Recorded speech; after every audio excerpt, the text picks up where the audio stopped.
अब फ्रिक्शन क्या होता है, अब यहां से स्टार्ट कर लेते हैं हम। ठीक है, फ्रिक्शन क्या चीज है? एक फोर्स है, ठीक है, जो दो सरफेसेस के कांटेक्ट में आने पर आती है। मैंने क्या कहा? फ्रिक्शन एक फोर्स है जो दो सरफेसेस के कांटेक्ट में आने पर आएगी। यस और no?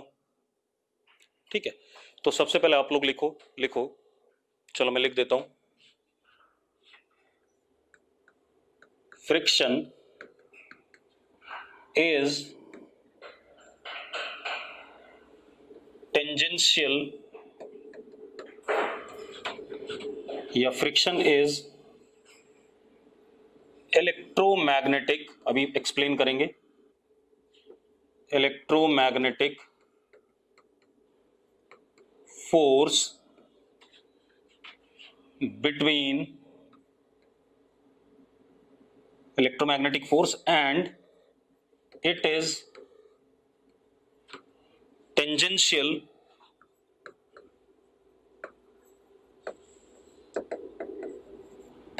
to surfaces in contact। पहली बात तो फ्रिक्शन कैसा है? इलेक्ट्रोमैग्नेटिक फोर्स है और वो टेंजेंशियल है जो सरफेसेस कांटेक्ट में है उनके। ठीक है, एक चीज ये आ गई, friction is electromagnetic force and it is tangential to surfaces in contact. ठीक, इतना ब्लर नहीं है भाई, मेरे पास भी यहां पर मोबाइल पे ही चल रहा है। ठीक है, तो इतना ब्लर नहीं है कि आप लोग कहो कि ब्लर है बार बार। ठीक है, चुपचाप से पढ़ाई करो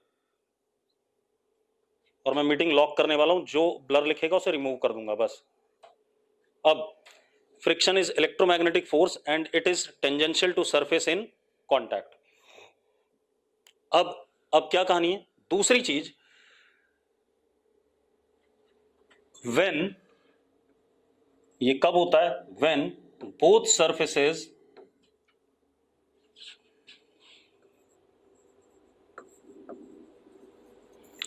प्रेस ईच अदर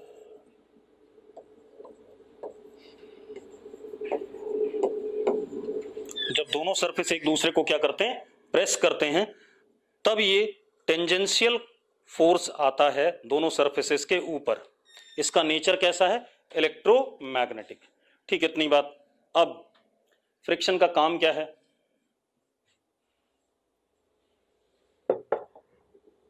अब फ्रिक्शन का काम क्या है? फ्रिक्शन फोर्स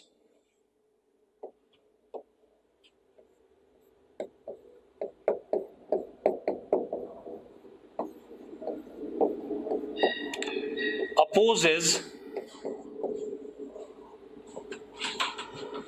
relative motion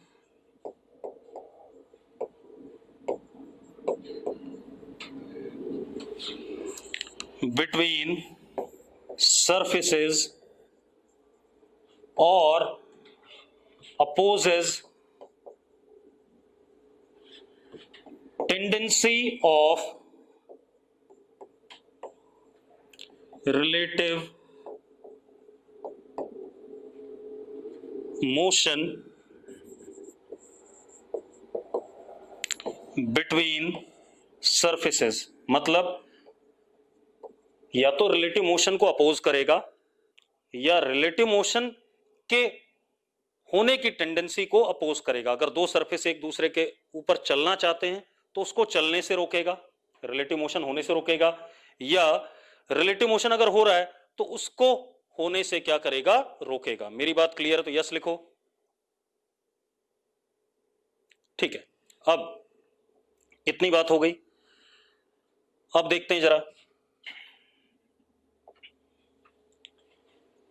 अब जरा देखो, सबसे पहले फ्रिक्शन का कारण क्या है? ठीक है, इतनी बात। Cause of friction,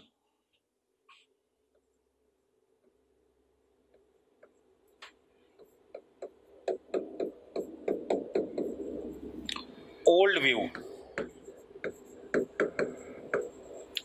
old view क्या है कि कितने भी स्मूथ दो सरफेसेस हैं जो कांटेक्ट में हैं, तो माइक्रोस्कोपिकली अगर हम उन्हें देखेंगे, कितने भी स्मूथ दो सरफेस हों, ठीक है, इतनी बात, अगर हम उसको माइक्रोस्कोपिकली देखेंगे तो वो सरफेसेस स्मूथ नहीं होते हैं, थोड़ा बहुत अनइवननेस होती है उनमें, मतलब थोड़े बहुत ग्रूव्स बन जाते हैं। तो क्या कहानी आई, मान लो एक सरफेस ये है, इसके नीचे ये दूसरा सरफेस, अब ये दो सरफेस हैं, जब एक दूसरे के ऊपर रखे गए तो जरा देखो ये और ये एक दूसरे में फिक्स हो गए, ठीक, इतनी बात। तो जब ये फिक्स हो गए, now locking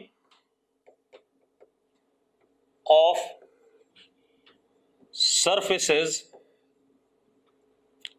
occur due to irregularity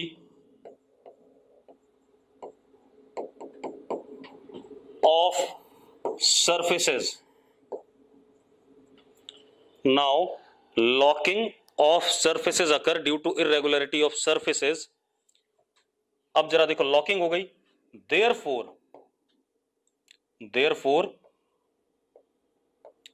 when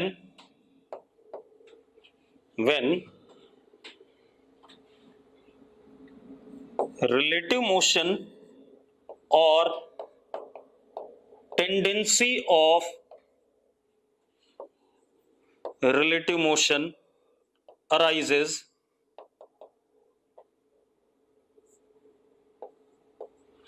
then force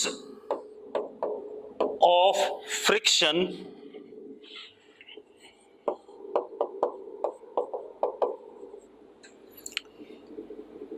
tangential to surfaces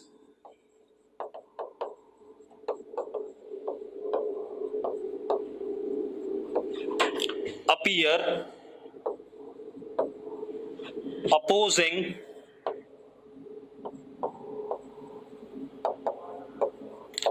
relative motion and its tendency.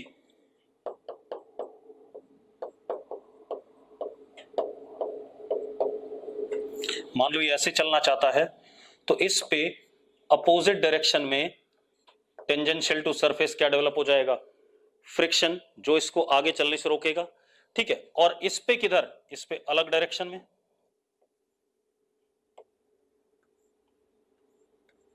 Action reaction pair में काम करता है हर फोर्स, तो इस पे ऐसे, ये अभी हम बात कर लेंगे एक्शन रिएक्शन में कैसे काम करता है, ठीक है। इतनी बात क्लियर है बेटा, पढ़ने लायक है, कोई वीडियो इतना ब्लर नहीं है, पढ़ने लायक वीडियो है, मैं भी देख रहा हूं, मेरे सामने ही मोबाइल में मैं वॉच कर रहा हूं, आप चिंता ना करो, ये देख लो, ठीक है। तो मुझे ये मत बताओ कि कितना ब्लर है कितना नहीं है, ठीक है, आप पढ़ने लायक इसमें दिख रहा है। अब ये बात हो गई, लेकिन this view was discarded because it is not correct view, ये व्यू हमने क्या कर दिया था, डिस्कार्ड कर दिया था, क्योंकि करेक्ट व्यू नहीं है। अब जरा देखो बेटा, अगली कहानी ले लेते हैं हम। अब जरा देखो मॉडर्न व्यू,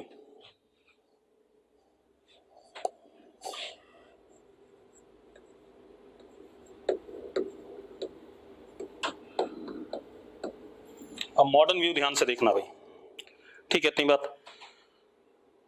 बेटा बता रहा हूं एक्चुअल में क्या कहानी थी, इलेक्ट्रोमैग्नेटिक वर्ड यूज किया गया है, ठीक है, इसीलिए बता रहा हूं क्या है। मॉडर्न व्यू क्या है, हमारे पास एक सरफेस ये है,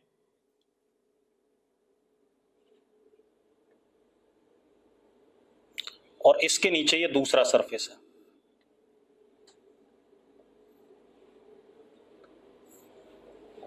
ठीक है। अब जरा देखो, सॉलिड्स हैं दोनों सॉलिड्स हैं, तो ऊपर वाले सरफेस के भी एटम्स और मॉलिक्यूल्स होंगे, अपने क्रिस्टल लैटिस में प्रॉपर्ली अरेंज्ड होंगे, नीचे वाले के भी एटम्स और मॉलिक्यूल्स होंगे, अपने क्रिस्टल लैटिस में प्रॉपर्ली अरेंज्ड होंगे। तो बना दिए मैंने,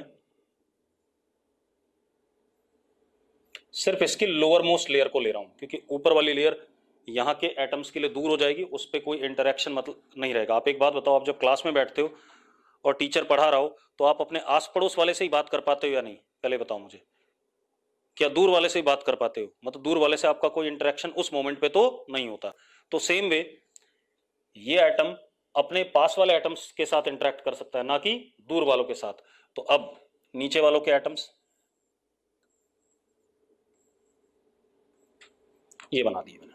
अब जरा देखो, इसका न्यूक्लियस, इसका न्यूक्लियस, इसका न्यूक्लियस, इसका न्यूक्लियस, और शेल्स में इलेक्ट्रॉन्स होंगे। बेटा एक बात और ध्यान रखना, न्यूक्लियस का चार्ज डेंस होता है, यस और नो? पहले बताओ मुझे, न्यूक्लियस पे चार्ज डेंस होता है या नहीं? ठीक है, तो यानी कि न्यूक्लियस का पॉजिटिव चार्ज जो बाकी उसके अराउंड इलेक्ट्रॉन्स हैं उससे ज्यादा इफेक्टिव होगा किसी भी चीज को अट्रैक्ट करने के लिए कि नहीं, किसी भी चीज पे फोर्स लगाने के लिए। ठीक है, तो अब जरा देखो, ये न्यूक्लियस इस एटम के इलेक्ट्रॉन को अपनी तरफ अट्रैक्ट कर सकता है, अपने वालों को तो करेगा ही करेगा, क्योंकि पास में ये इलेक्ट्रॉन भी तो इसको अपनी तरफ अट्रैक्ट कर सकता है या नहीं, यस और नो? सेम वे ये न्यूक्लियस इसके इलेक्ट्रॉन को अपनी तरफ अट्रैक्ट कर सकता है या नहीं? सॉरी,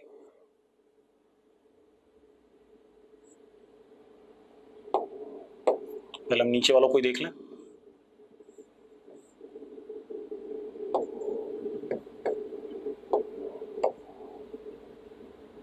यहां पर कोई इलेक्ट्रॉन है तो उसको ये अपनी तरफ अट्रैक्ट कर सकता है या नहीं, जल्दी बताओ। सेम वे ये भी इसके इलेक्ट्रॉन को अपनी तरफ अट्रैक्ट कर सकता है। ऐसा ही नीचे वाले लेयर वाले भी कर सकते हैं उनके ऊपर वाले इलेक्ट्रॉन्स को। तो अब एक बात बताओ, अगर ऐसा हो गया तो एक दूसरे सरफेस को दोनों क्या कर रहे हैं, जकड़ रहे हैं या नहीं जकड़ रहे हैं, पहले बताओ। और ये कैसा फोर्स है? This force is electromagnetic force between charges.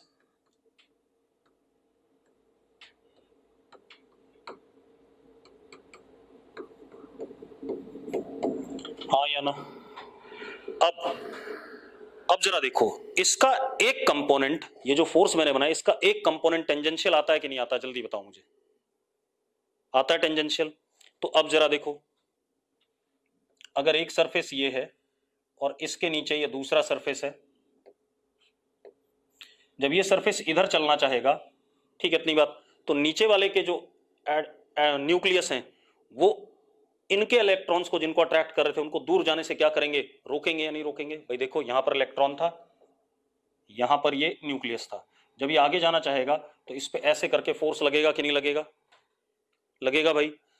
उसका एक कंपोनेंट फोर्स का क्या आ जाएगा, टेंजेंशियल आ जाएगा कि नहीं आ जाएगा, जल्दी बताओ। एक कंपोनेंट टेंजेंशियल आएगा कि नहीं आएगा? तो वो टेंजेंशियल कंपोनेंट इसके रिलेटिव मोशन को अपोज कर रहा है कि नहीं कर रहा, आगे जाने से रोक रहा है कि नहीं रोक रहा है? बहुत बढ़िया। तो अब खेल क्या हो गया, जरा देखो, जब हम इस तरीके से बात करते हैं तो हमारे पास एक सरफेस ये है और एक सरफेस ये है। अब जरा देखो, अगर ये वाला आगे जा रहा है, ध्यान से देखना, तो अब इस पे एक पीछे की तरफ फोर्स लगेगा कि नहीं लगेगा? That would be called as what? Friction.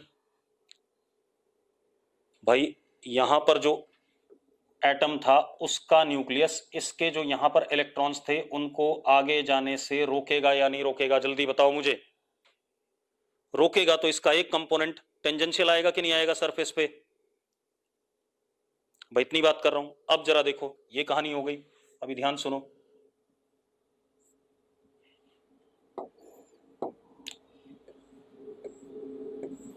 इसी तरीके से जब ये आगे जा रहा है, ठीक है इतनी बात, तो इसका जो यहां पर न्यूक्लियस है इसके इलेक्ट्रॉन को अपनी तरफ खींचेगा कि नहीं खींचेगा, जल्दी बताओ, जल्दी बताओ, यस और नो? तो उसका एक कंपोनेंट टेंजेंशियल इधर की तरफ लग रहा है कि नहीं लग रहा है, जल्दी बता दो मुझे इस पे। तो इसीलिए हमेशा कोई भी फोर्स होता है एक्शन रिएक्शन पेयर में होता है। तो अगर दो सरफेसेस हैं तो एक पे अगर पीछे लगेगा तो अगले वाले उसके नीचे वाले सरफेस पे क्या लगेगा, आगे लगेगा। ठीक है इतनी बात। मतलब फ्रिक्शन फोर्स, ये तो डिसाइड हो गया, friction force is tangential to surfaces, ये डिसाइड कर लिया हमने, क्योंकि ऐसा फोर्स जो उसके रिलेटिव मोशन को क्या करता है, अपोज करता है। ठीक है इतनी बात। दूसरी चीज, टेंजेंशियल टू द सरफेस हो गया, दूसरा इलेक्ट्रोमैग्नेटिक नेचर का हो गया।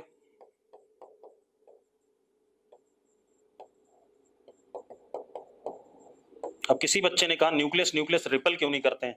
भाई न्यूक्लियस एटम के बिल्कुल सेंटर पे है, उसके अराउंड बहुत सारे इलेक्ट्रॉन हैं, तो उसकी शील्डिंग इतनी ज्यादा हो चुकी है कि न्यूक्लियस तक इफेक्टिवली दूसरा न्यूक्लियस फोर्स नहीं लगा पाएगा। बात समझ में आई? ठीक है। अब हाँ, इसका कंपोनेंट वाई एक्सिस में आएगा, वो नॉर्मल कांटेक्ट फोर्स के लिए है, ठीक है, उसको छोड़ दो अभी आप। अब वो हम एक्सप्लेन कर चुके हैं। अब इतनी बात हो गई, तो इलेक्ट्रोमैग्नेटिक नेचर का हो गया, टेंजेंशियल टू द सरफेस हो गया, ये हमने क्लियर कर लिया। अब हमें क्या बात करनी है, फ्रिक्शन फोर्स का डायरेक्शन कैसा होगा, ठीक है, वो ध्यान में रखना है। तो जरा देखो, अब आ जाए हम फ्रिक्शन फोर्स के डायरेक्शन पे,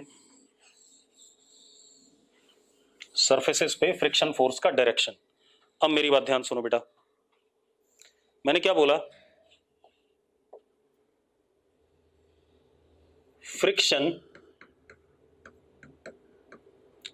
force opposes relative motion or tendency of relative motion।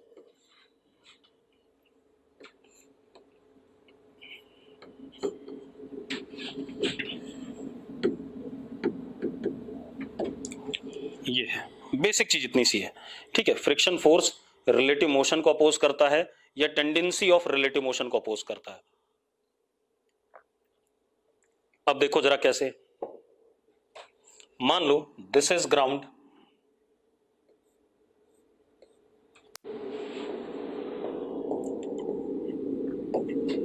ये ग्राउंड है, इसके ऊपर एक ये ब्लॉक है, मैं थोड़ा सा सेपरेट कर रहा हूं,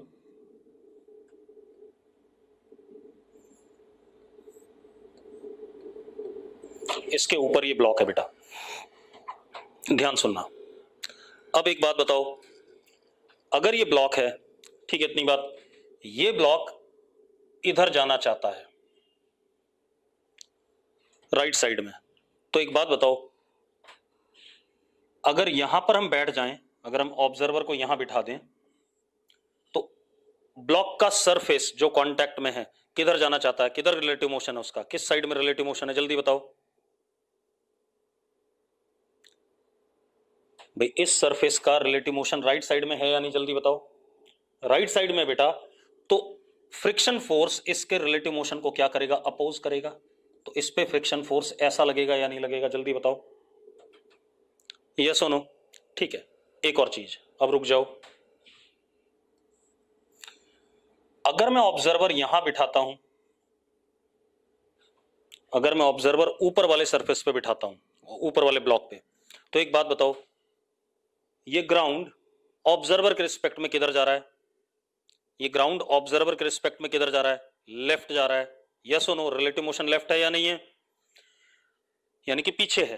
तो अब इसको पीछे जाने से भी फ्रिक्शन क्या करेगा, अपोज करेगा, पीछे जाने से भी फ्रिक्शन क्या करेगा, अपोज करेगा। तो जब ये पीछे जा रहा है तो इसको फ्रिक्शन पीछे जाने से अपोज करेगा, तो इस पे फ्रिक्शन कैसा लगेगा, आगे, यस और नो। तो जरा देखो, फ्रिक्शन फोर्स अगर ये एक्शन है तो ये उसका क्या हो गया, रिएक्शन हो गया। जो भी दोनों कॉन्टैक्ट सरफेसेस होते हैं दोनों पे लगता है एक्शन और रिएक्शन की फॉर्म में।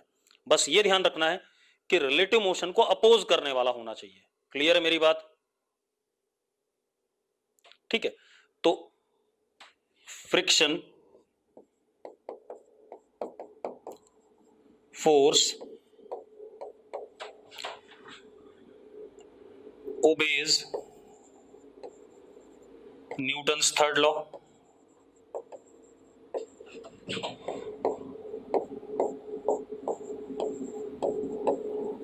जरा देखो, अगर ये एक्शन है तो ये रिएक्शन है, मैग्नीट्यूड में बराबर, डायरेक्शन में अपोजिट, और दो डिफरेंट बॉडीज पे, ऊपर वाला ब्लॉक पे और नीचे वाला ग्राउंड पे, यस और नो। बिल्कुल सही बात है। अब आगे बात करते हैं, ठीक है। अब मेरा एक और सवाल है, चलो एक और देख लेते हैं।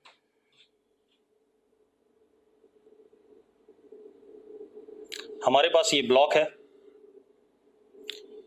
इसके ऊपर एक दूसरा ब्लॉक है, इसके ऊपर है बेटा, मैं थोड़ा ऊपर बना रहा हूं, हालांकि इसी के ऊपर है।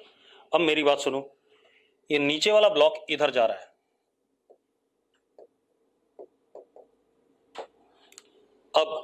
अब आप एक बात बताओ, ये सरफेस और ये सरफेस कांटेक्ट में है, तो फ्रिक्शन यहीं लगेगा कि नहीं लगेगा, जल्दी बताओ मुझे। फ्रिक्शन यहीं लगेगा कि नहीं? ठीक है, फ्रिक्शन यहीं लगेगा। अब कितना लगेगा ये चेक कर लेते हैं, और डायरेक्शन क्या होगी। ठीक है, अब जरा देखो बेटा, अब मेरी बात सुनो। अगर मैं ऑब्जर्वर यहां बिठा दूं तो ये वाला सरफेस किधर जा रहा है, नीचे वाला सरफेस किधर जा रहा है, नीचे वाला सरफेस किधर जा रहा है?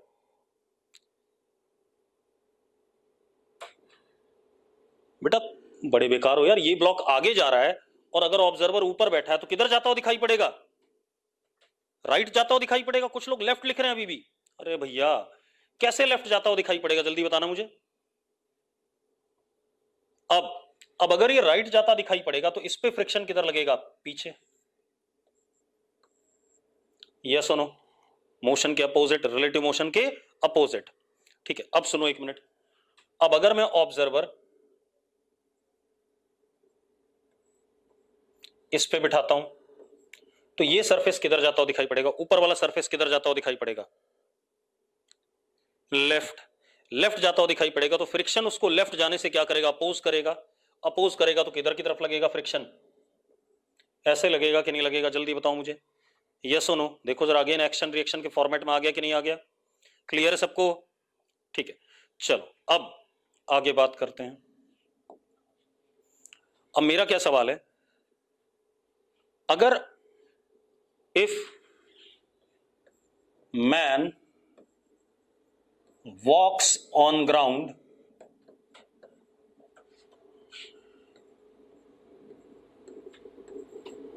अगर मैन ग्राउंड पे चल रहा है, ठीक है, इतनी बात। Then in which direction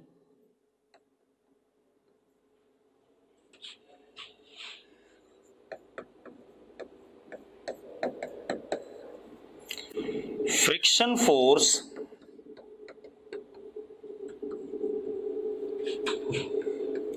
acts on feet of man?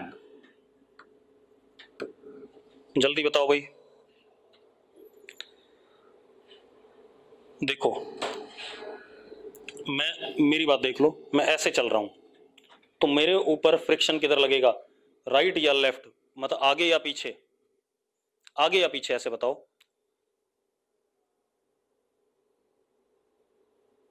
देखो भाई मैं बना देता हूं, ये आदमी है,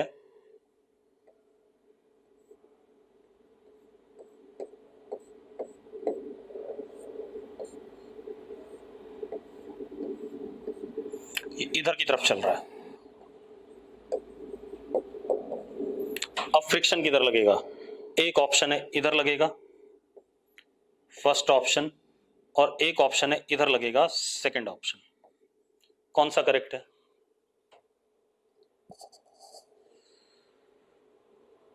चलो बस बस लिखो नहीं, लिखो नहीं, बस बस, हो गया हो गया हो गया हो गया। ज्यादातर लोगों ने सेकंड ऑप्शन लिखा जो कि गलत है, कुछ लोगों ने फर्स्ट ऑप्शन लिखा जो कि करेक्ट है। जब आदमी चलता है तो फ्रिक्शन फोर्स आदमी के मोशन की डायरेक्शन में ही लगता है। ठीक है, इतनी बात। अब बता रहा हूं कैसे, मेरी बात सुन लो, ध्यान सुनो भाई। ये ग्राउंड है और ये आपका पैर है, ठीक है, इतनी बात। ये ग्राउंड और ये आपका पैर, ठीक है। जब आप चलते हो तो एक बात बताओ, पहले क्या चीज उठती है? मैं पैर बना ही देता हूं, रुको मैं आपको पैर बना के दिखा देता हूं।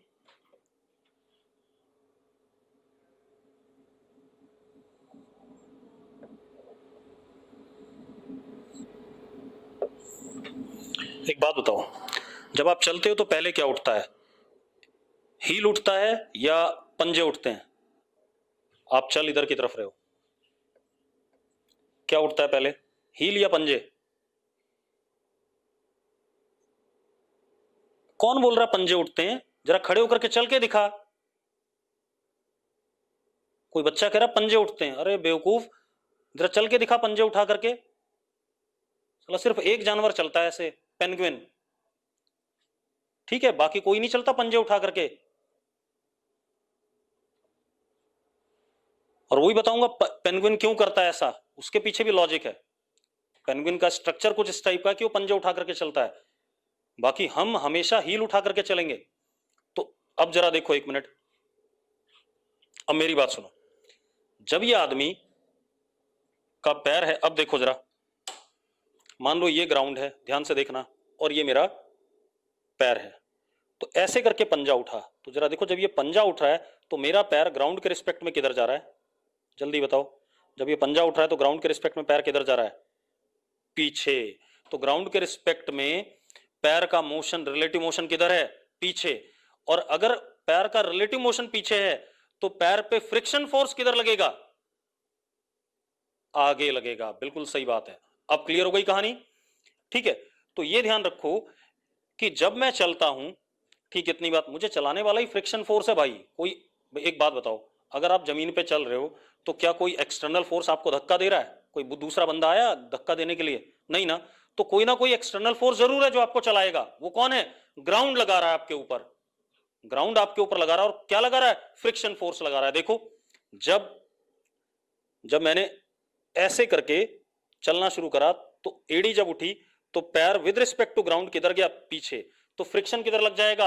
आगे लग जाएगा। यस और नो? यस और नो?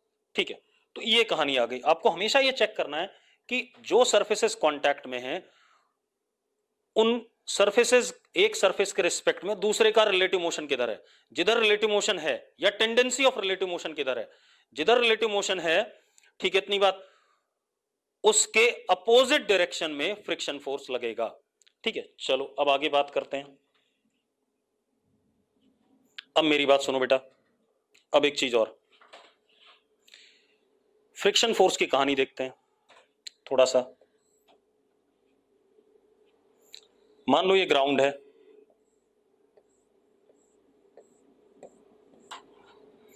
ग्राउंड के ऊपर आपने एक ब्लॉक रख दिया,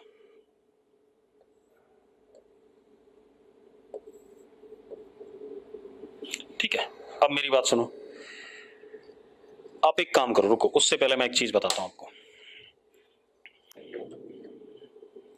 ये मेरे पास क्या कहते हैं, डस्टर है। मैंने इसको बहुत थोड़ा सा फोर्स लगाया तो क्या डस्टर हिल पाया? जल्दी बताओ। मैं यहां पर एक चींटी लाऊं और चींटी को बोलूं कि डस्टर को खींच, खींच पाएगी चींटी डस्टर को? नहीं खींच पाएगी। ठीक है, मैंने थोड़ा सा फोर्स बढ़ाया बढ़ाया और एक मोमेंट के बाद ये चलना शुरू हो गया। यस और नो? ठीक है, अब एक काम करो, मैंने क्या करा, इसके ऊपर ये ग्लास रख दिया। ठीक है, दिख रहा है सबको? दिख रहा है भाई? इसके ऊपर ग्लास रख दिया।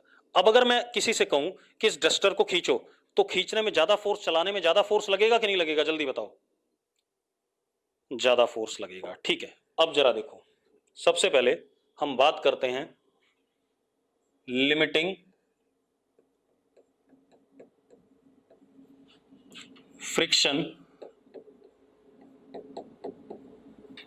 और मैक्सिमम फ्रिक्शन। अब मेरी बात सुनो, ध्यान सुनो।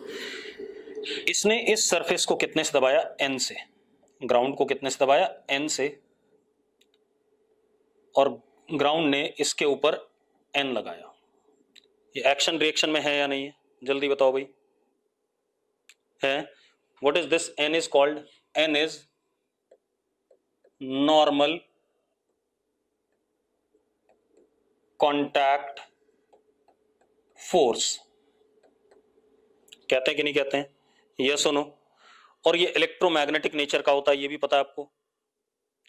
ठीक है, अब अगर हम इस पे इधर फोर्स लगाते हैं कुछ, तो एक बात बताओ, ग्राउंड के रिस्पेक्ट में ब्लॉक किधर चलना चाहेगा? ग्राउंड के रिस्पेक्ट में किधर चलना चाहता है ब्लॉक? राइट चलना चाहता है। राइट चलना चाहता है तो इस पे फ्रिक्शन किधर आएगा? पीछे आएगा। आएगा कि नहीं आएगा? ठीक है, इतनी बात, किधर आएगा? पीछे। ठीक है, इतनी बात। अब जब इस पे फ्रिक्शन पीछे आएगा, ठीक है, इतनी बात, इस पे फ्रिक्शन किधर आ रहा है? पीछे आ रहा है। ठीक है, और ग्राउंड पे किधर आएगा? आगे आएगा। एक्शन रिएक्शन, कोई दिक्कत है इसमें? कोई दिक्कत है बेटा? अब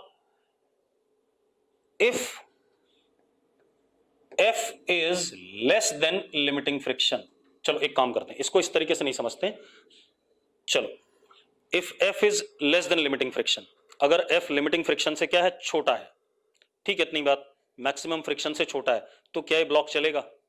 जल्दी बताओ।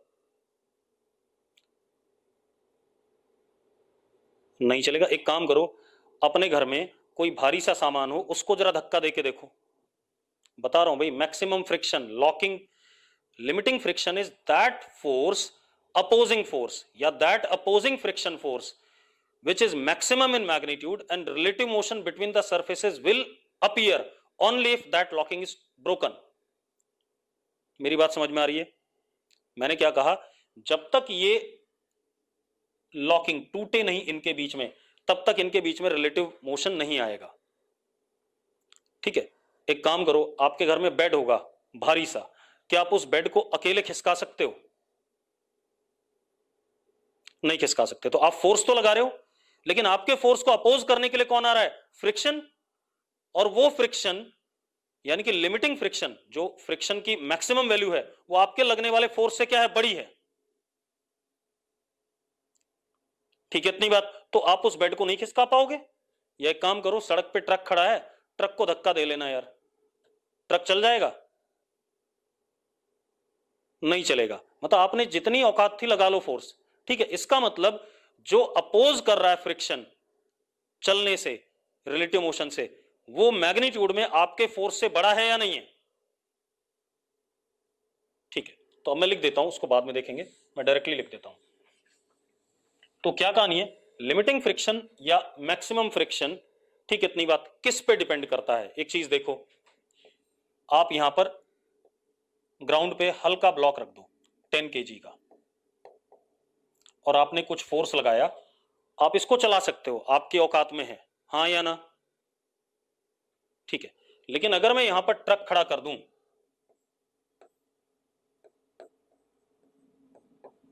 मास 10 की पावर 6 kg, अब आप लगा लो उतना ही फोर्स जितना यहां लगाया था,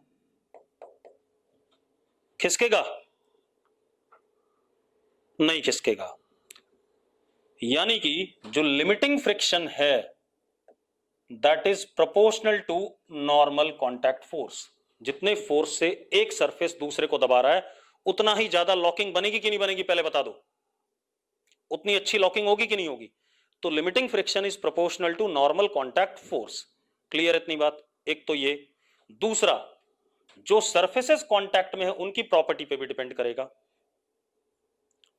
भाई सेजल एक बात बता, इसको खींचना बड़ा आसान था ऐसे, लेकिन अगर इसके ऊपर मैं किसी को बिठा दूं और अब बोलूं कि आप खींच लो, खींच पाएगी सेजल?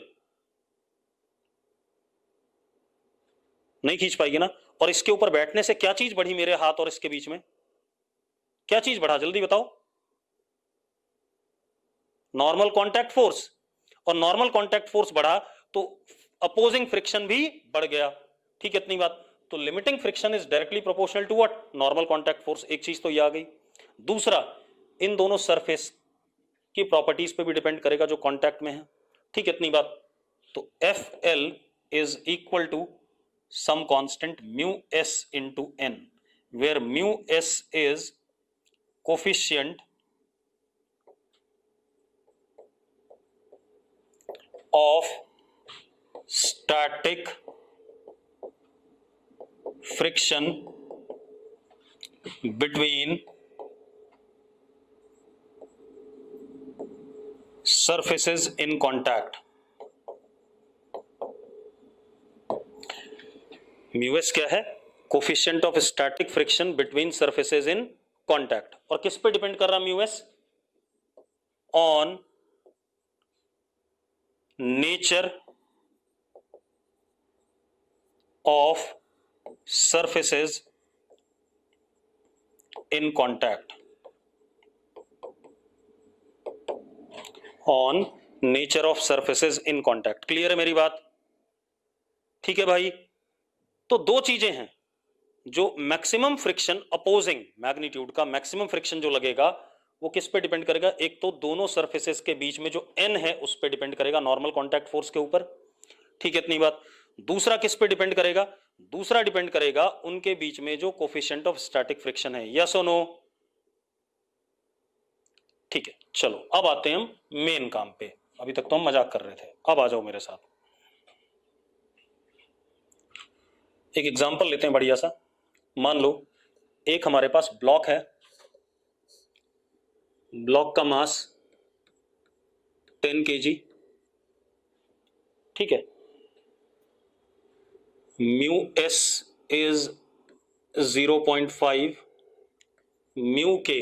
बेटा अब यहां पर दो टाइप के coefficient of static friction, coefficient of friction होते हैं, एक होता है काइनेटिक और एक होता है स्टैटिक। जब तक आपका सिस्टम रिलेटिव मोशन में नहीं आया तब तक कौन सा फ्रिक्शन लगता है? Static friction. देखो मैं लिख देता हूं, if there is tendency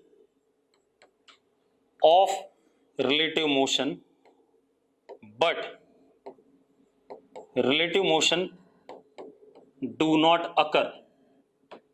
tendency तो है, मतलब आप ट्रक को धक्का दे रहे हो लेकिन ट्रक चला नहीं, आप ट्रक को धक्का दे रहे हो लेकिन ट्रक चला नहीं। If there is tendency of relative motion but relative motion do not occur, then static friction, static और एक और नाम से जानते हैं, और सेल्फ एडजस्टिंग फ्रिक्शन, दो नाम है इसके,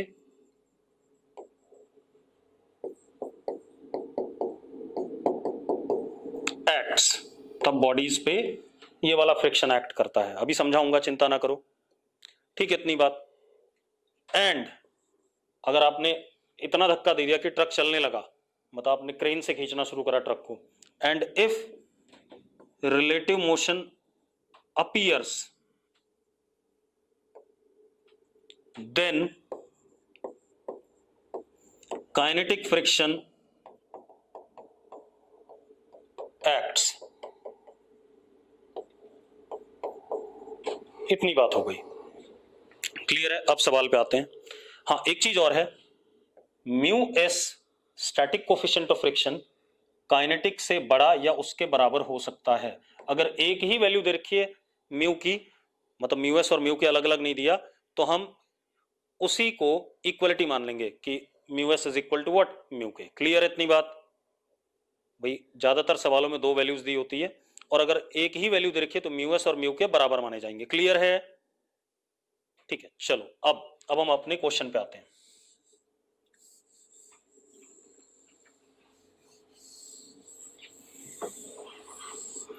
अभी सारी बातें क्लियर हो जाएंगी इस एग्जांपल से। दिस इज 0.49, ठीक है। अब हमने क्या करा,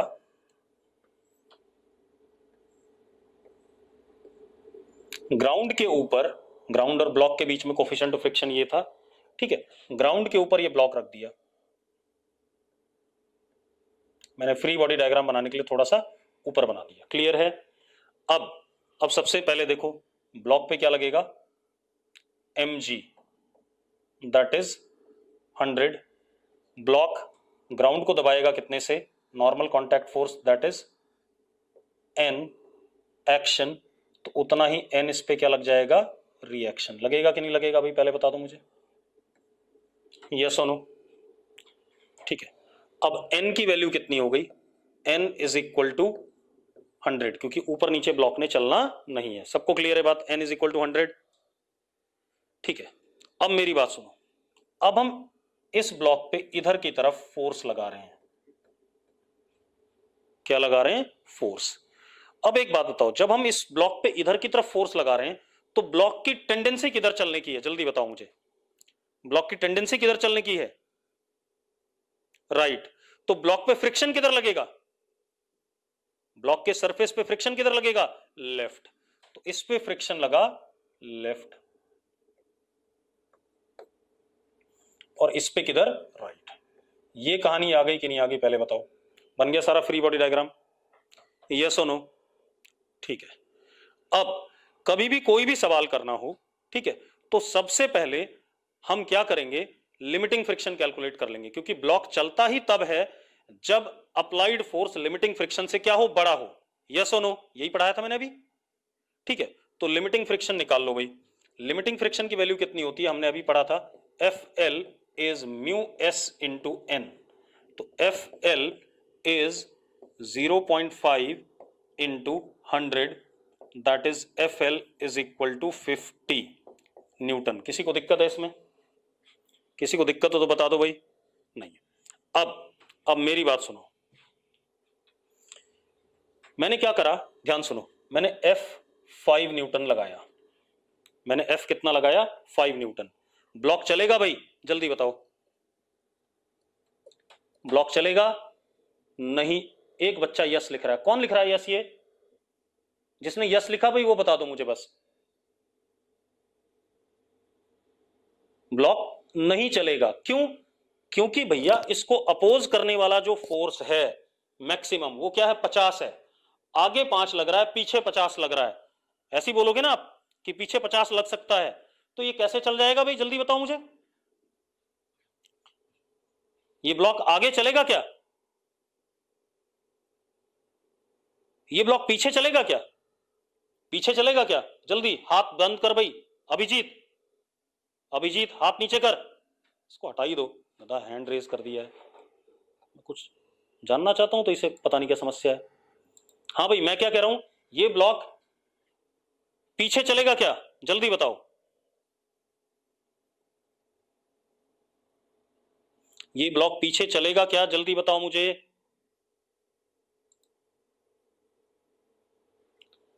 कुछ लोग यस लिख रहे हैं, बड़े बेवकूफ हैं। एक काम करो यार, आज एक काम करना, अपने घर में बेड होगा, बेड को जरा धक्का देना। अगर वो आप खिसका नहीं पा रहे हो तो क्या आपके ऊपर चढ़ जाता है बेड अपने आप? तो फिर पीछे कैसे चलेगा भाई? आप एक काम करो, बाहर एक ट्रक खड़ा है, उस ट्रक को धक्का दे रहे हो, ट्रक चल नहीं पा रहा है, तो क्या ट्रक आपके ऊपर चल जाता है? रेस्ट पे ही रहेगा। बिल्कुल सही बात है। तो अगर मैंने इस पे 5 न्यूटन आगे लगाया तो फ्रिक्शन की वैल्यू, आगे वाला फोर्स बराबर क्या हो जाएगा, पीछे वाला फोर्स। दोनों एक दूसरे को बैलेंस करेंगे and this will remain at what, rest. ठीक है, इतनी बात। अब मैंने फोर्स बढ़ा दिया, मान लो मैंने फोर्स 15 न्यूटन कर दिया। क्या ये ब्लॉक चलेगा? चलेगा भी ब्लॉक? नहीं, नहीं चलेगा। तो फ्रिक्शन भी कितना हो जाएगा, 15 हो जाएगा। यस और नो? मैंने इसको 45 कर दिया, ब्लॉक चलेगा क्या? ब्लॉक चलेगा? नहीं चलेगा। फ्रिक्शन कितना हो जाएगा, 45। यस और नो? मैंने इसको 50 कर दिया बेटा, क्या अब ब्लॉक चलेगा? अब जस्ट टेंडेंसी में आ गया कि अब चल सकता है। 50 या 50 आते ही टेंडेंसी आ गई, 50 से ज्यादा होते ही ये चलना शुरू हो जाएगा। तो जब ये 50 हुआ तो F is equal to F L which is equal to 50। Yes और नो? अब जरा देखो,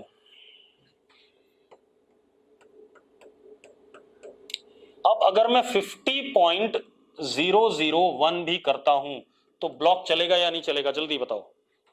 चलेगा राइट में। अब जब ये चलेगा तो रिलेटिव मोशन आ गया, तो अब कौन सा फ्रिक्शन लगेगा, now friction will be kinetic and kinetic friction is mu K into N which means 0.49 into 100, that is F K is 49। तो अब जो फोर्स लगेगा फ्रिक्शन का, that would be F K and it would be 49। Yes और no? ठीक है, अगर मैं फोर्स और बढ़ा देता हूं, मान लो 75 कर देता हूं तो भी चलेगा। F will be equal to Fk, that would be again what, 49। yes or no? अब बात थोड़ा थोड़ा आपको खुल के क्लियर हो रही होगी कि क्या कहानी चल रही है। yes or no? अब मेरी बात सुनो, यहां से क्या दिख रहा है, if applied force is less than or equal to FL, अगर अप्लाइड फोर्स FL से छोटा है तो हमारा फ्रिक्शन अप्लाइड फोर्स के ही बराबर था। जरा देखो, जब ये 5 था तो ये भी 5 था, जब ये 15 हुआ तो ये भी 15 है, जब ये 45 हुआ तो ये भी 45 है। यस और नो? अरे जल्दी बोलो यार, मैं सही कह रहा हूं कि नहीं कह रहा हूं कि जब हमारा अप्लाइड फोर्स लिमिटिंग फ्रिक्शन से छोटा है तो फ्रिक्शन फोर्स अप्लाइड फोर्स के ही बराबर आ रहा है कि नहीं आ रहा है? एंड दिस फ्रिक्शन, क्योंकि रिलेटिव मोशन नहीं था, no relative motion, only tendency, सिर्फ टेंडेंसी है of relative motion, therefore friction is static और सेल्फ एडजस्टिंग। देखो जरा, फ्रिक्शन की वैल्यू एडजस्ट कर रही है कि नहीं कर रही है? अगर F को 0 करूं तो फ्रिक्शन भी 0 होगा, F को 1 करूं तो फ्रिक्शन भी 1 होगा, F को 2 करूं तो फ्रिक्शन भी 2 होगा। तो स्टैटिक और सेल्फ एडजस्टिंग, इसीलिए मैं इनको ये नाम दे रहा था, क्योंकि फ्रिक्शन सेल्फ एडजस्ट कर रहा है। यस और नो? अब बढ़िया से बात हो रही है।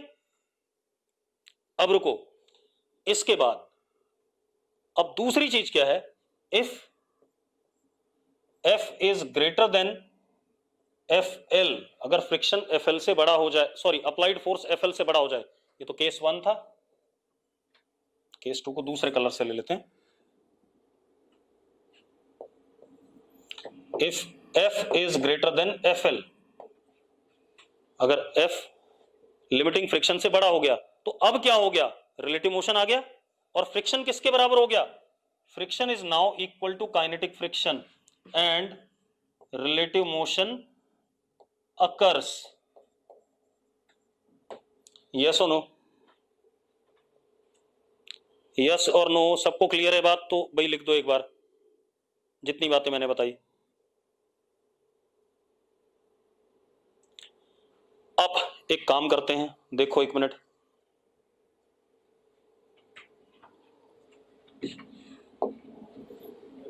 अब दोबारा से देख लेते हैं, ठीक है?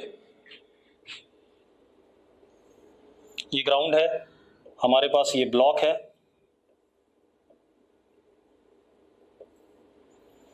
इस पे ऐसे करके N लगा, नॉर्मल कांटेक्ट फोर्स, ग्राउंड पे भी ऐसे N लगा, नीचे जो भी mg वगैरह रहा होगा तो अलग बात है। इस पे हमने अप्लाइड फोर्स इधर लगाया, तो फ्रिक्शन पीछे इस पे ऐसे और इस पे आगे, यही है या नहीं पहले बता दो मुझे? यस और नो? अब हमने क्या देखा? इफ F, चलो देखो, friction force is equal to applied force if applied force is less than और इक्वल टू लिमिटिंग फ्रिक्शन। यही पढ़ा कि नहीं पढ़ा हमने? हाँ या ना? अरे यही पढ़ा है अभी हमने। दूसरी चीज, अच्छा इस फ्रिक्शन को हम क्या कहते थे? स्टैटिक और सेल्फ एडजस्टिंग, और इस दौरान no relative motion, only tendency of relative motion. दूसरा केस हमारे पास क्या है? Friction is equal to kinetic friction if F greater than FL। ठीक है, कौन सा फ्रिक्शन? काइनेटिक फ्रिक्शन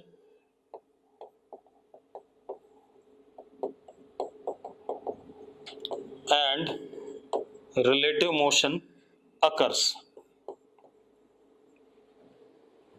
ठीक है भाई, रिलेटिव मोशन अकर्स, क्लियर है बेटा? अभी हम रोलिंग फ्रिक्शन की बात नहीं कर रहे हैं अंश, ठीक है? अभी हम स्लाइडिंग फ्रिक्शन की बात कर रहे हैं जो दो सॉलिड सरफेसेस के बीच में है। रोलिंग फ्रिक्शन की बात बाद में करेंगे जब रोटेशन वाला चैप्टर आएगा। अब ये बात आ गई हमारे पास। अब जरा ध्यान दो, अब मुझे क्या बनाना है? Graph between friction force versus applied force, इन दोनों के बीच में ग्राफ बनाना है। तो जरा देखो, एक मिनट बना देते हैं।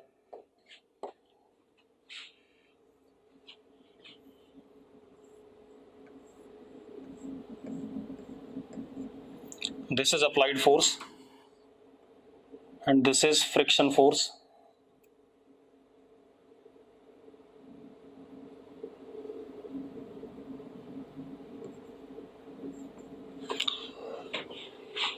ठीक है बेटा, अब जरा देखो यहां पर F की वैल्यू लिमिटिंग के बराबर, ठीक है।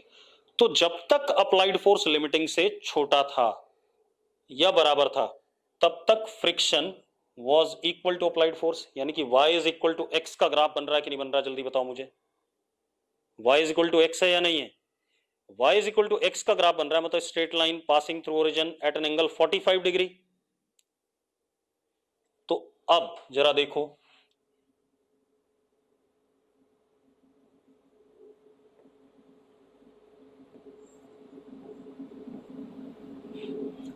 ये 45 डिग्री ऐसा कुछ बनेगा कि नहीं बनेगा, जल्दी बताओ मुझे। अरे यहां तक क्लियर है? ठीक है। अब इसके बाद देखो, चलो ये हो गया।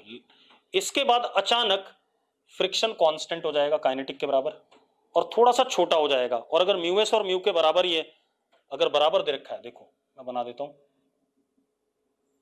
अगर बराबर दे रखा है ये वाला तब जब mu S is equal to mu K, लेकिन अगर बराबर ना दिया हो तो हल्का सा छोटा होगा या नहीं होगा, पहले बता दो मुझे।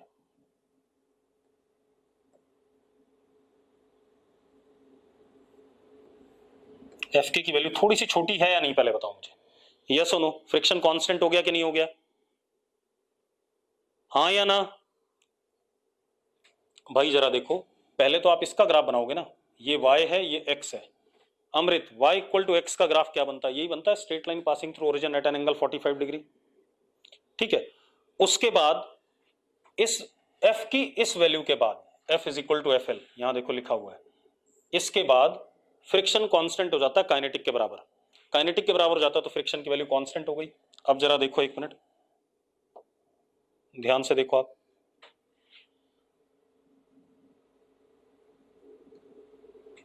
ये कौन सा फ्रिक्शन? Kinetic friction. ये एफ के है और यहां पर रिलेटिव मोशन है दोनों के बीच में, क्लियर है? इसके बाद यहां पर क्या है? यहां पर कौन सा फ्रिक्शन है? Self adjusting. ठीक है, इतनी बात। सेल्फ एडजस्टिंग फ्रिक्शन है, ठीक है, इतनी बात। और फ्रिक्शन की वैल्यू क्या कर रही है? चेंज कर रही है, और इस दौरान नो रिलेटिव मोशन। क्लियर है भाई? अब एक बच्चे ने पूछा म्यू के की वैल्यू छोटी क्यों होती है म्यू एस से? भाई जब एक बार लॉकिंग टूट गई ना तो एटम्स और मॉलिक्यूल्स उतनी स्ट्रांगली दोबारा से अट्रैक्ट नहीं कर पाएंगे। स्टैटिक फ्रिक्शन में म्यू एस स्ट्रांग होगा क्योंकि वो अट्रैक्ट करके बैठा हुआ है, लेकिन एक बार लॉकिंग टूट गई तो अपने आप थोड़ा सा क्या हो जाएगा? वीक पड़ जाएगा। तो इसलिए म्यू के की वैल्यू क्या होती है? छोटी होती है। ठीक है, ये क्लियर है भाई ग्राफ? ठीक है, रेड कलर से नहीं लिखेंगे, चिंता ना करो। अब आ जाते हैं, इतनी बात हो गई, आगे बढ़ते हैं। अब जरा ध्यान दो, अब आपने अभी क्या देखा कि भाई ये ग्राउंड है, ये ब्लॉक था, ये ब्लॉक था, मान लो ब्लॉक है। ब्लॉक पे एक तो पीछे की तरफ क्या लगा? फ्रिक्शन, और ऊपर की तरफ क्या लग रहा था? नॉर्मल। ये दोनों लग रहे थे कि नहीं लग रहे थे? अगर ब्लॉक का मोशन इधर है, यस और नो? ऐसे ही बने थे कि नहीं बने थे, जल्दी बताओ मुझे। ठीक है,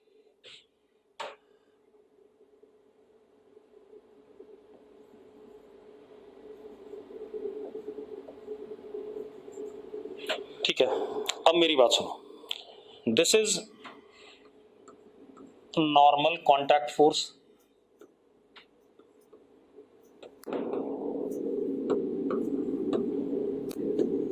and this is tangential contact force। मानते हो या नहीं मानते हो? एक नॉर्मल कॉन्टैक्ट फोर्स, एक टेंजेंशियल कॉन्टैक्ट फोर्स है, यस और नो? ठीक है, यानी कि अगर हम नेट कॉन्टैक्ट फोर्स की बात करें, नेट कॉन्टैक्ट फोर्स। अच्छा एक और चीज बेटा, फ्रिक्शन की वैल्यू आपकी जीरो से लेकर के एफ एल तक हो सकती है या नहीं हो सकती, जल्दी बताओ। मैक्सिमम एफ एल है और मिनिमम क्या है, जीरो है। आप एक बात बताओ, जब आप ब्लॉक पे फोर्स जीरो लगाते तो फ्रिक्शन कितना होता, जीरो। जब आप ब्लॉक पे 5 न्यूटन लगाते तो फ्रिक्शन 5 हो जाता था। जब ब्लॉक पे आपने 50 लगाया तो फ्रिक्शन क्या हो गया, 50 हो गया। 50 के बाद काइनेटिक लगने लगा, और काइनेटिक एफ एल से क्या होता है, छोटा ही होता है। तो फ्रिक्शन की वैल्यू जीरो से लेकर एफ एल के बीच में हो सकती है या नहीं हो सकती, जल्दी बताओ मुझे, यस और नो। ठीक है, या जीरो से लेकर के एफ एल किसके बराबर होता है, म्यू एस इंटू एन, हाँ या ना। अरे अग्रीड और नॉट, एफ एल किसके बराबर होता है, म्यू एस इंटू एन के बराबर होता है कि नहीं होता है। चल, अब हम बात कर रहे हैं नेट कांटेक्ट फोर्स, इन दोनों का resultant.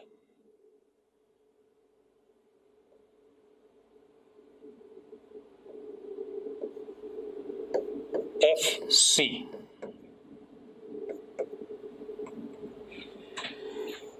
This is net contact force, और एफ सी का मैग्नीट्यूड कितना आया, under root N square plus F square, yes और नो, जल्दी बताओ मुझे।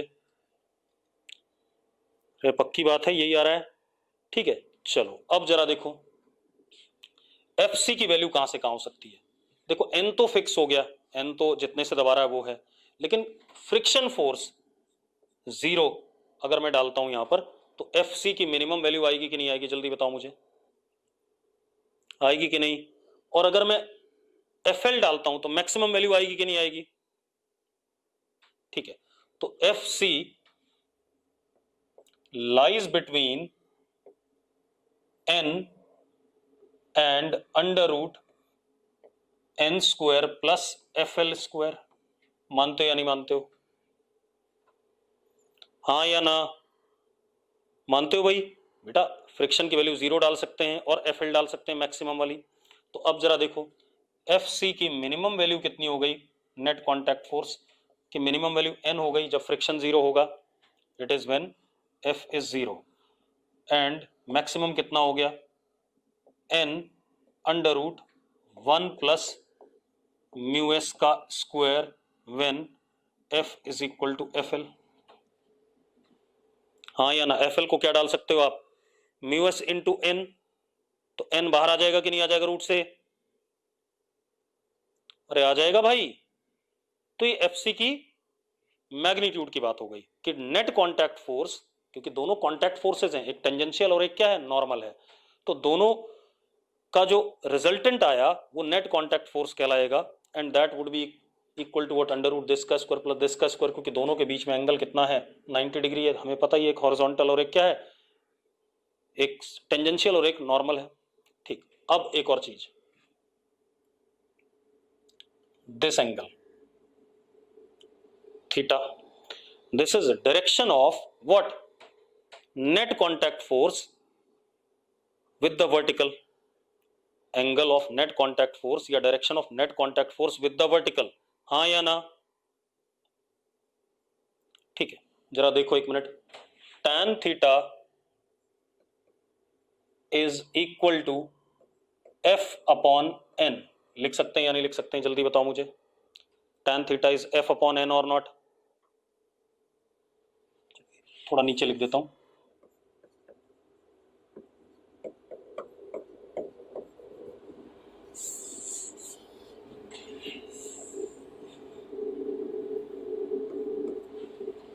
हाँ या ना, tan theta F upon N. अब जरा देखो ये थीटा भी तो वेरी करेगा क्योंकि एफ की वैल्यू वेरी कर रही है, अरे थीटा भी वेरी करेगा कि नहीं करेगा,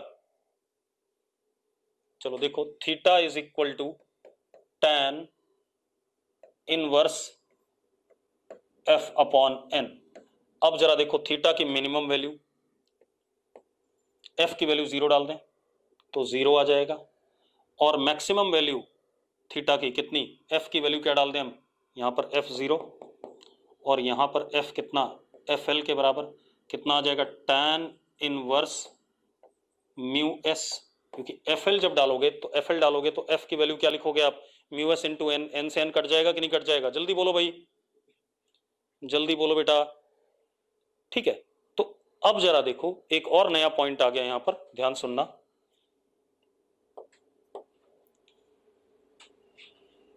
maximum angle of contact force with vertical with N vector with normal कह दो, is called as angle of friction। क्या कहलाता है? Angle of friction. इसका फिजिकल सिग्निफिकेंस बहुत बढ़िया, अभी पता चलेगा आपको एक दो लेक्चर के बाद में। मैंने क्या कहा? Maximum value of this theta is called as angle of friction. Yes और नो? ठीक है भाई। अब आपको यह भी क्लियर हो गया होगा कि नेट कांटेक्ट फोर्स वेरी कर सकता है, फ्रिक्शन वेरी कर सकता है, लेकिन नॉर्मल कांटेक्ट फोर्स वेरी नहीं कर सकता। क्लियर है इतनी बात? मैंने क्या कहा? मैक्सिमम एंगल, आप लिख लो, मैक्सिमम, जिनको ब्लर दिख रहा है वो लिख लो, maximum angle of contact force with the normal is called as angle of friction. और मैक्सिमम है कितना? तो एंगल ऑफ फ्रिक्शन क्या हो गया? Theta F is equal to tan inverse mu S. Yes और नो? यस और नो? यही हो गया कि नहीं हो गया मैक्सिमम एंगल? चलो अब इसके बाद क्लियर है? ये हमारे पास कहानी हो गई थोड़ी सी। अब आगे बात करते हैं।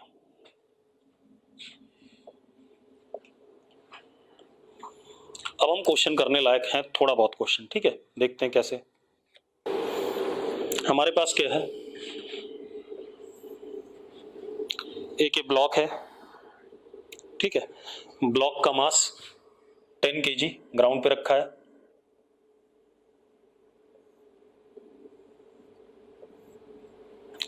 kg,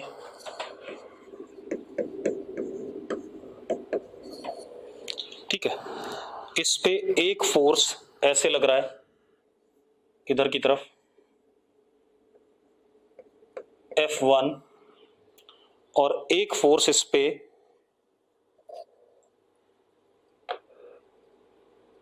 (45 डिग्री पे लग रहा है वर्टिकल के साथ।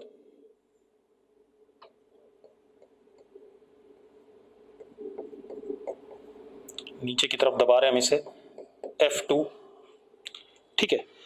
Coefficient of friction between block and ground mu is 0.1, ठीक है? F1 5 न्यूटन, F2 5√2 न्यूटन, ठीक है? आपको क्या बताना है? फ्रिक्शन बताना है, ब्लॉक पे कितना लग रहा है, ब्लॉक पे कितना फ्रिक्शन लग रहा है ये बताना है। क्लियर है भाई? अब मैं फ्री बॉडी डायग्राम बनाऊंगा, ठीक? जरा देखो, F1 इधर क्या हो गया 5, F2 क्या है 5√2, तो इसके दो कंपोनेंट, इधर हो जाएगा 5√2 cos 45, तो इधर भी 5 हो गया, और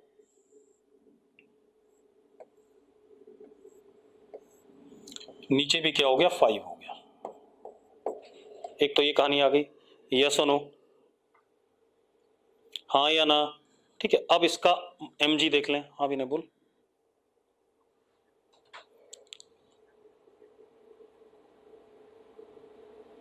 मॉडर्न वाला भी ऐड कर लेते हैं यार फिर। हाँ हाँ ठीक है, मैं तुझे कल दे देता हूँ मॉडर्न वाला, ठीक है? मैं देख के दूंगा, ठीक है? अब सुनो भाई, अब क्या कहानी बेटा, ध्यान सुनो। नीचे की तरफ इस पे एक और फोर्स लगेगा, that is mg, that is 100। अब ये ग्राउंड को दबाएगा कितने से? n से एक्शन, ऊपर n रिएक्शन। अब सबसे पहले देखो, क्योंकि ऐसे ऐसे चलना नहीं है, तो ऊपर वाला फोर्स बराबर नीचे वाला, तो n की वैल्यू क्या हो गई? n की वैल्यू हो गई 105। यस और नो? 105 हो गया। लिमिटिंग फ्रिक्शन कितना हो गया? Limiting friction is mu into n, तो FL इज इक्वल टू 0.1 से मल्टीप्लाई 10.5। मानते हो या नहीं मानते हो? कितना आ गया? 10.5 आ गया कि नहीं आ गया? अब एक बात बताओ, इस पे अप्लाइड फोर्स कितना है? इधर 5 और इधर 5, तो नेट अप्लाइड फोर्स कितना हो गया इस पे? जल्दी बताओ, नेट अप्लाइड फोर्स कितना हो गया? 0। तो F applied comes out to be 0। निकम्मो, ये चलना ही नहीं चाहता। अरे चलना ही नहीं चाहता तो फ्रिक्शन भी क्या हो जाएगा? 0 हो जाएगा कि नहीं हो जाएगा? बेटा बताओ, फ्रिक्शन 0 हो जाएगा कि नहीं हो जाएगा? तो F will be what? F will be 0 itself. Yes और नो? ठीक है, बढ़िया चीज। अब जरा देखो, अरे भाई यार अप्लाइड फोर्स ही नहीं आया तो वो चलाने ही नहीं चाहता कोई उसे, तो फ्रिक्शन अपने आप 0 हो जाएगा। अरे मेरी बात समझ में आ रही कि नहीं आ रही है? भैया अप्लाइड फोर्स है ही नहीं इस पे, 5 और 5 कैंसिल कर गए। तो एक बात बता, इस ब्लॉक पे कोई फोर्स लग रहा है? अमृत, कोई फोर्स लग रहा है इस ब्लॉक पे? अब जब ब्लॉक पे फोर्स ही नहीं लग रहा है तो उसको चलाना ही नहीं कोई चाहता, तो उसकी रिलेटिव मोशन की टेंडेंसी नहीं है, तो फ्रिक्शन क्यों लगेगा? अब इसके बाद और देखते हैं बेटा क्वेश्चन। चलो अब एक काम करते हैं, अगला क्वेश्चन देखते हैं। आप में से सबसे तेज भाई लिमिटिंग फ्रिक्शन पे डिपेंड करता है। अगर लिमिटिंग फ्रिक्शन से अप्लाइड फोर्स बड़ा है तो काइनेटिक फ्रिक्शन लगता है, और अगर लिमिटिंग फ्रिक्शन से छोटा है अप्लाइड फोर्स तो अप्लाइड फोर्स के बराबर ही लगता है। अभी और क्वेश्चन कर लेंगे, चिंता ना कर। अब एक बात बताओ,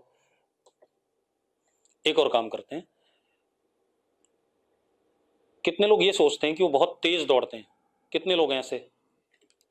कितने लोग हैं जो तेज दौड़ते हैं भाई? आराम से आराम से। चलो एक काम करते हैं भाई, कौन कह रहा है? वृंदा कह रही है मैं बहुत तेज दौड़ती हूँ। चलो जसलीन कौर है? जसलीन कौर अगर है तो यस लिख दे भाई ग्रुप में। जसलीन कौर बेटा हो? हाँ ठीक है, जसलीन को कर लेते हैं भाई। चलो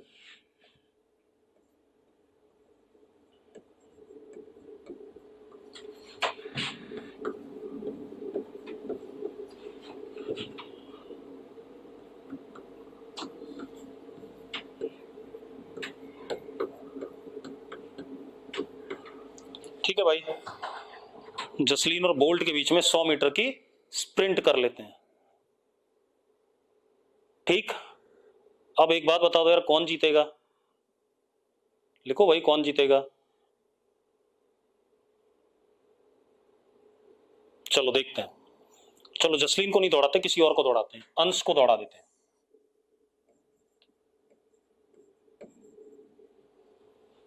ठीक है, कौन जीतेगा भाई, अंश और बोल्ट में से? चलो देखते हैं अभी। अब होगा क्या, मतलब अंश क्या कहेगा कि भाई मुझे सेम जूते चाहिए जो बोल्ट ने पहने हैं, नहीं तो क्या पता मुझे तुमने सस्ते वाले जूते पकड़ा दिए और मैं सस्ते वाले जूते की वजह से हार गया। यस और नो?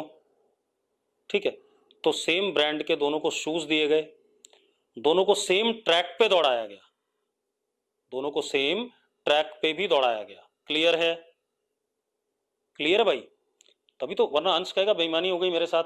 ठीक है, मुझे इंडिया में दौड़ाया, उसे क्या कहते हैं यूरोप में दौड़ाया कहीं, तो इस वजह से मैं हार गया। ठीक है, तो मैंने क्या करा, दोनों को सेम करनाल में दौड़ाया, सेम जूते पहना के सेम ट्रैक पे दौड़ाया। ठीक, इतनी बात। तो अब जूते सेम है, ट्रैक सेम है, तो कोफिशिएंट ऑफ फ्रिक्शन अंश के लिए और बोल्ट के लिए, दोनों के लिए सेम हो गया कि नहीं हो गया? क्योंकि जूते और ट्रैक सेम हो गया, तो मान लेते हैं म्यू इज 0.2। ठीक है भाई, 0.2। क्लियर है? एक बार हम क्या करते हैं, बोल्ट को दौड़ा लेते हैं और एक बार अंश को दौड़ाते हैं। जिसने 100 मीटर जल्दी कंप्लीट करा वो जीत जाएगा रेस। ऐसा ही है या नहीं? हाँ या ना? ठीक है, चलो तो पहले बोल्ट को दौड़ाते हैं।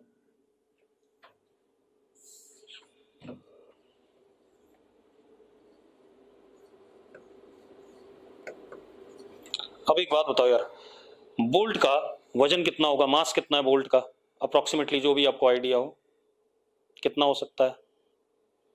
90 किलो के आसपास है, 90 से 100 के बीच में रहता है। ठीक है, चलो तो मान लो कितना भी है, mg है, m ऑफ बोल्ट इंटू जी, इसने ग्राउंड को दबाया कितने से, n एक्शन, तो उतना ही n बोल्ट पे रिएक्शन। भाई स्प्रिंट है तो इनिशियल वेलोसिटी 0 होगी बोल्ट की, हाँ या ना, यस और नो।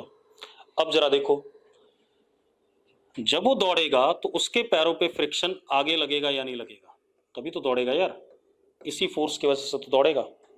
पैरों पे फ्रिक्शन आगे लगेगा, एक्शन तो ग्राउंड पे किधर लगेगा, पीछे। और आप मजेदार बात देखो, जब कुत्ता दौड़ता है, कभी देखा कुत्ते को दौड़ते हुए, देखा भाई, देखा ना, तो मिट्टी पीछे छूटती कि नहीं छूटती है, इसीलिए छूटती है क्योंकि मिट्टी के ऊपर ये फोर्स लग रहा है पीछे, जमीन पे ये वाला फोर्स लग रहा है पीछे। ठीक है, इतनी बात। मैं जो लिख रहा हूं ना बोर्ड पे, फ्रिक्शन की वजह से लिख रहा हूं। जब मैं ऐसे कर रहा हूं ना, ध्यान से देखो, तो मार्कर पे फ्रिक्शन ऊपर लग रहा है और बोर्ड पे किधर लग रहा है, नीचे, क्योंकि मार्कर नीचे आ रहा है तो रिलेटिव मोशन नीचे है, तो फ्रिक्शन मार्कर पे ऊपर, मार्कर पे ऊपर तो बोर्ड पे किधर, नीचे। वो जो नीचे आ रहा है उसी का निशान बन रहा है। ठीक है भाई, अरे क्लियर है मेरी बात। ठीक है, चलो अब बोल्ट को दौड़ा देते हैं। बोल्ट दौड़ रहा है एफ फोर्स की वजह से, F is equal to mu into N, और एन कितना है, ऊपर वाला फोर्स बराबर नीचे वाला, तो F is equal to mu mass of bolt into G. ऐसा ही है या नहीं, जल्दी बताओ मुझे, यस और नो। ठीक है, अब जरा देखो, एक्सेलरेशन ऑफ बोल्ट इज आगे चलाने वाला फोर्स अपॉन मास, तो F upon mass of bolt, that would be mu into G, हाँ या ना, जल्दी बताओ भाई। बोल्ट की कहानी ये है। अब इनिशियल वेलोसिटी 0, बोल्ट का एक्सेलरेशन म्यू जी मतलब कितना, 2, कितना दौड़ना है इसने, 100 मीटर, तो डिस्प्लेसमेंट इज 100, तो S is equal to U T plus half A T square, U 0 है, हाफ ए टी स्क्वायर, तो S कितना 100 is equal to half into 2 into T square time of Bolt, 2 से 2 cut गया, time taken by Bolt to cover 100 metre is 10 seconds, yes और no. अरे भैया acceleration आ गया, S बराबर U T plus half A T square करेंगे, you तो 0 था, कितना समय लगा इसको बोल्ट को रेस कंप्लीट करने में, 10 सेकंड लगे। अब एक काम करो, अंश को लेके आ जाएं, अंश को ले आते हैं, कोई दिक्कत नहीं।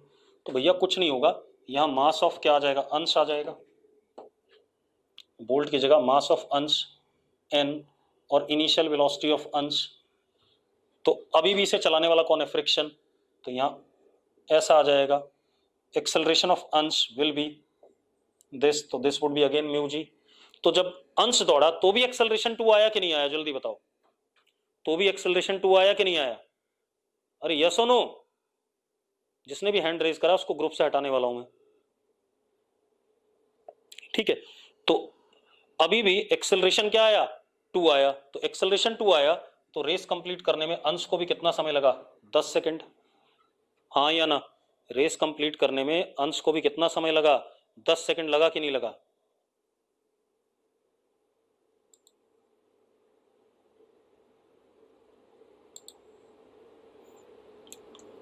ठीक है, अब एक बात बताओ, अंश को भी जब 10 सेकंड लगा तो रेस बोल्ट जीत नहीं पाया, आप लोगों को तो लग रहा था कि बोल्ट रेस जीत जाएगा, हाँ या ना, अरे ऐसे ही था कि नहीं, तो फिर ऐसा क्या खेल हो गया कि बोल्ट रेस को नहीं जीत पाया, मुझे समझाओ भाई।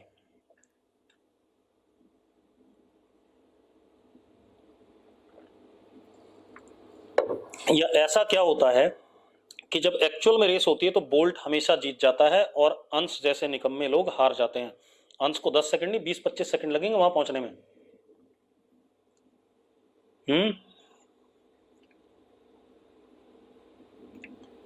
देखो भाई, मैंने फिजिक्स की कंडीशंस तो सेम रखी थी, तो कुछ और फिजिक्स का खेल चलता होगा जिससे बोल्ट जीतता है और हम जैसे कमजोर से लोग हार जाते हैं। बोल्ट को देखा है कमजोर है या लंबा चौड़ा सा है, लंबा सा है और तगड़ा भी है।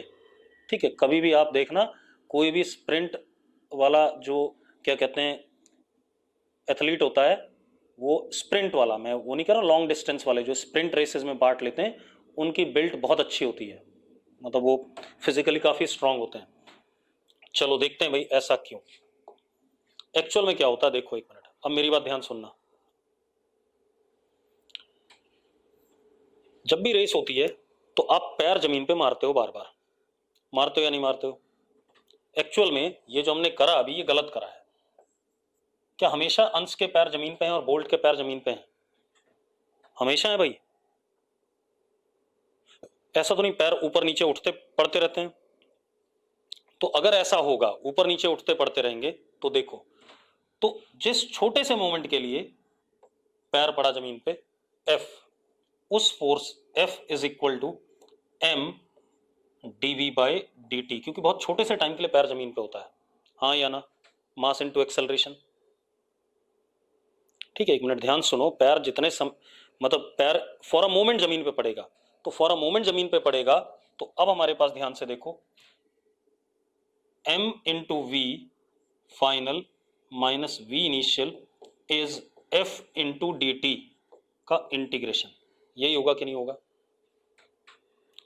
बेटा? dt उधर ले गया मैं, फ्रिक्शन इंटू डी टी, और m dv, dv is final velocity minus initial velocity. अब रुको एक मिनट, जितनी देर में अंश 100 मीटर कवर करता है उतनी देर में अंश ने मान लो 100 बार जमीन को पैर पे मारा, उतने ही मोमेंट पे बोल्ट कम से कम 1000 बार मार लेगा।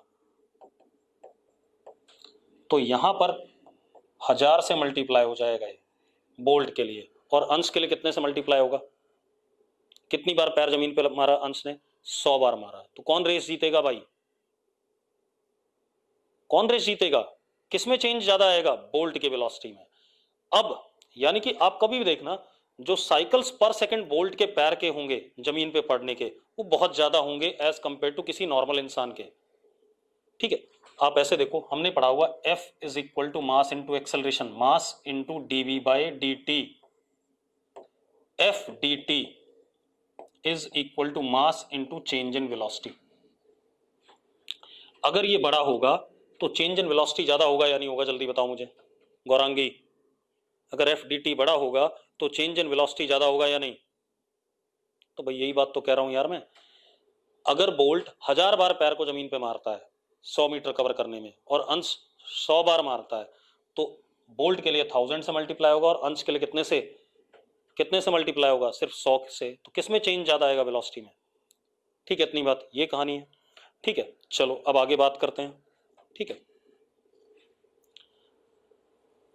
अब देखो भाई एक और क्वेश्चन देख लेते हैं।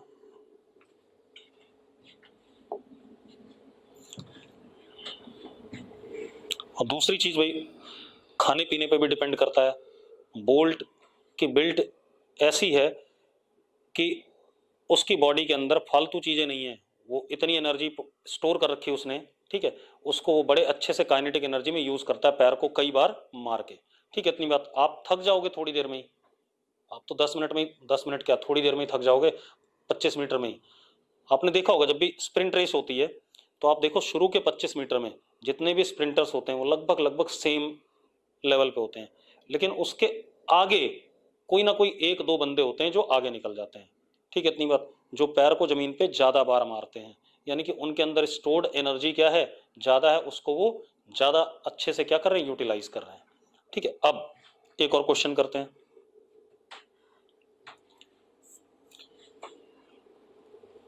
कितने लोगों ने एक मूवी देखी है वर्टिकल लिमिट? अरे कितने लोगों ने देखी है भाई वर्टिकल लिमिट? चलो कुछ लोगों ने देखी है। चलो वर्टिकल लिमिट नहीं देखी है तो कोई बात नहीं, वो देखी होगी ऋतिक रोशन की लक्ष्य।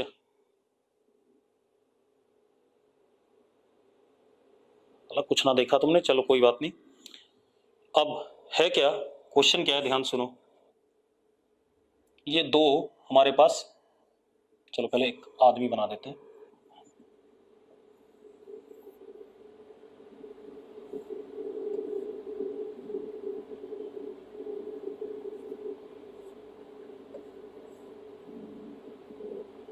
एक आदमी है, ध्यान सुनना।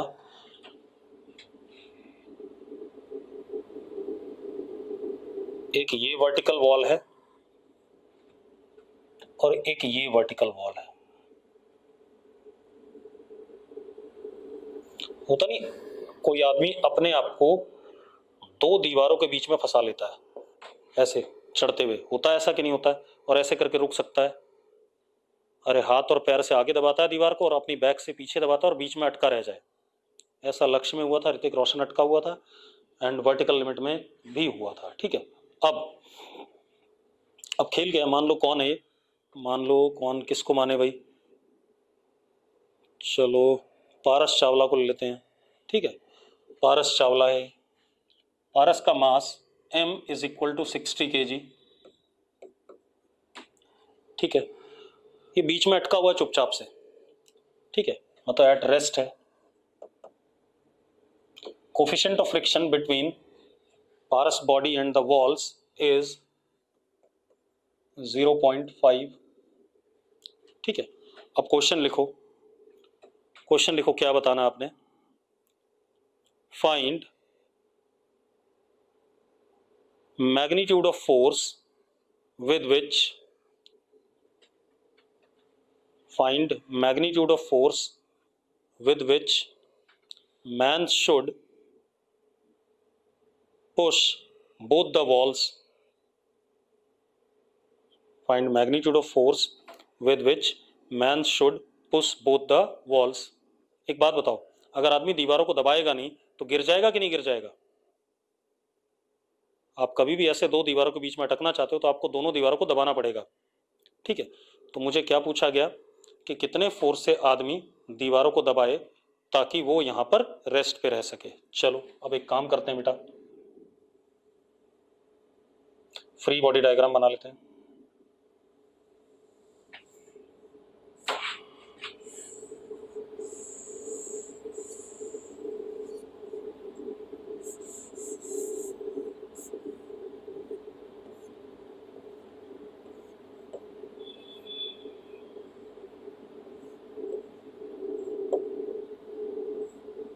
ये आदमी, ये एक वर्टिकल वॉल थोड़ा सेपरेट कर दी मैंने, ये दूसरी वर्टिकल वॉल।